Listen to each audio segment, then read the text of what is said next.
इस्लाम जी थधी हीर जी लहर बकरियूं चारींदड़ पवारनि खे केसरो किसरा जे तख़्त ऐं ताज जा मालिक बनाया।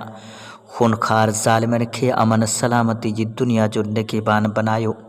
अरब जे पोठनि में उल्फत जा गुल टिड़िया ऐं ॾिसंदे ॾिसंदे वीरान वादियुनि खे कुर्ब मां करार मिलियो। पोइ सॼी दुनिया ख़्वाब में न पर बेदारी जी हालत में पंहिंजे खुलियल अखियुनि सां मुशाहिदो कयो ऐं ॾिसंदे रहिजी विया त इस्लामी दौर तारीख़ जी पेशानीअ ते हमेशह चमकजी रहिजी वियो।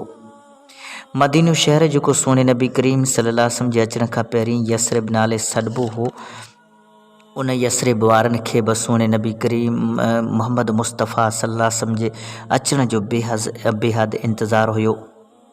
उहे रोज़ानो सुबुह सवेल पंहिंजे घरनि मां निकिरी टीलनि जबलनि ते वेही रहंदा हुआ।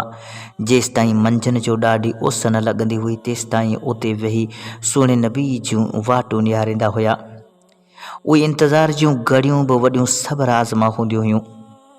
यसरिब वारनि ते हिकु घड़ी तमामु भारी हूंदी हुई। उन्हनि जी शौक़ीन अखियुनि में दिलि जो अज़्तराब ऐं तमनाऊं छिलकंदियूं हुयूं।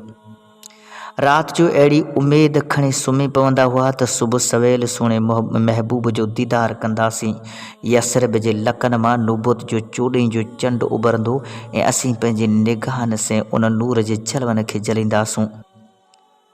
पर वरी बि जॾहिं ॾींहं जो सिज चढ़ी ईंदो हो, घरनि नाउमेद थी मोटंदा हुआ, पर उन नाउमेदीअ में बि लज़त हूंदी हुई। बेचैनी जो लुत्फ़ वधीक दिलनि खे तड़पाईंदो हो। पंहिंजी पंहिंजी क़िस्मत ऐं पंहिंजो पंहिंजो ज़ौक़ ऐं वुसत जो ज़िक्र हुयो। मके वारनि पाण सॻोरनि सल्लल्लाहु अलैहि वसल्लम खां एतिरा बेज़ार थिया आहिनि जो पाण सॻोरनि खे मको छॾिणो पवे थो ऐं हेॾा यसरिब जे मकीननि राहुकनि जो इहो हाल जो सुहिणे नबी सल्लल्लाहु अलैहि वसल्लम जे दीदार लाइ घटियूं गिस ॿुआरण लॻा।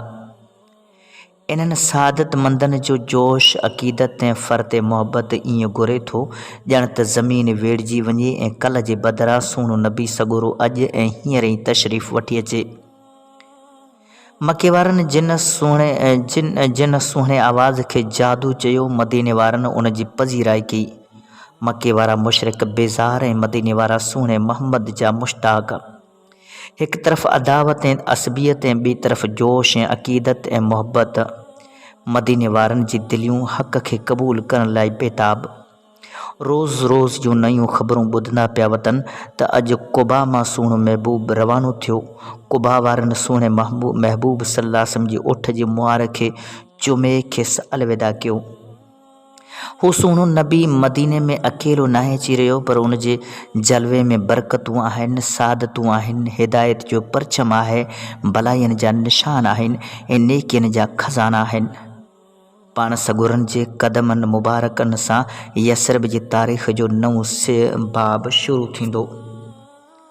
पोइ त इंतज़ार जूं घड़ियूं ख़तमु थी वियूं। दीदार जी तमनाए खे मुबारकबाद ॾियण लॻा। जूना ऐं जवान सुहिणे मुस्तफ़ा जे दीदार लाइ निकिरी पिया। माउनि पंहिंजनि मासूमनि खे सींद पटियूं कढी, सुरमा लॻाए, नवां वेस ढकाए, कजलाती अखियुनि सां सुहिणे महबूब जे दीदार लाइ तयारु कयो। सुहिणे महबूब जी सवारीअ खे ॾिसी हिक ॿिए खे मुबारकूं ॾियण लॻा ऐं अहलन व सहलन मरबा जे नारनि सां मदीने जूं भिटूं गजण लॻियूं। सभिनी जा चेहरा मसरत ऐं शादमानीअ सां टिमण लॻा। उन ख़ुशीअ यसरिब ते हिकु कैफ़ियत तारी करे छॾी। दिलियूं फाटण लॻियूं ऐं मदीने में सदाऊं बुलंद थियूं त यतीमनि जो ॿांह ॿेली अची वियो।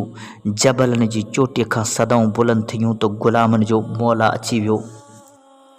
हाली रहमतुल्लाह चयो त वो नबियों में रहमत लक़ब पाने वाला, मुरादें गरीबों की बरलाने वाला, मुसीबत में गैरों के काम आने वाला, वो अपने पराए का गम खाने वाला, फ़कीरों का मलजा, ज़ईफ़ों का मावा, यतीमों का वाली, ग़ुलामों का मौला।